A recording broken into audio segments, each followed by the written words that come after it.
ஒருவன் ஆத்ம ஞானம் பெற முயற்சி எடுக்கக்கூடும். ஆயினும் அவன் பாவங்கள் தொலையாத காரணங்களால் அவனது புலன்கள் வெல்லப்படாமல் இருந்து விடுகின்றன.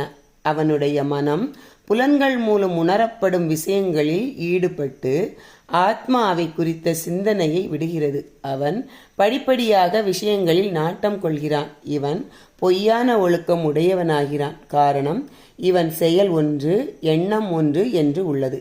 இந்த முறையில் ஆத்ம ஞானம் பெற முயன்றும் அது கைகூடாமல் தவிக்கிறான். யத்து இந்திரியாணி மனசா நியம்ப ஆரபதே அர்ஜுனா கர்ம இந்திரியக கர்மயாகம் அக்ஷக விசிஷ்யதே.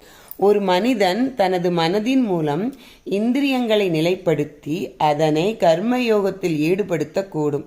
இப்படிப்பட்டவன் மிகவும் சிறந்தவனாகிறான். அர்ஜுனா, ஒரு மனிதன் அஞ்ஞானியாகவே இருக்கக்கூடும். அப்படிப்பட்டவன் கர்மம் செய்யவே விதிக்கப்பட்டவனாக இருக்கக்கூடும். ஆயினும் அவன் தனது மனம் மூலம் இந்திரியங்களை தன்வசப்படுத்தி கர்ம இந்திரியங்களான நாக்கு, கைகள் முதலானவை கொண்டு கர்ம யோகத்தை நிறைவேற்றக்கூடும்.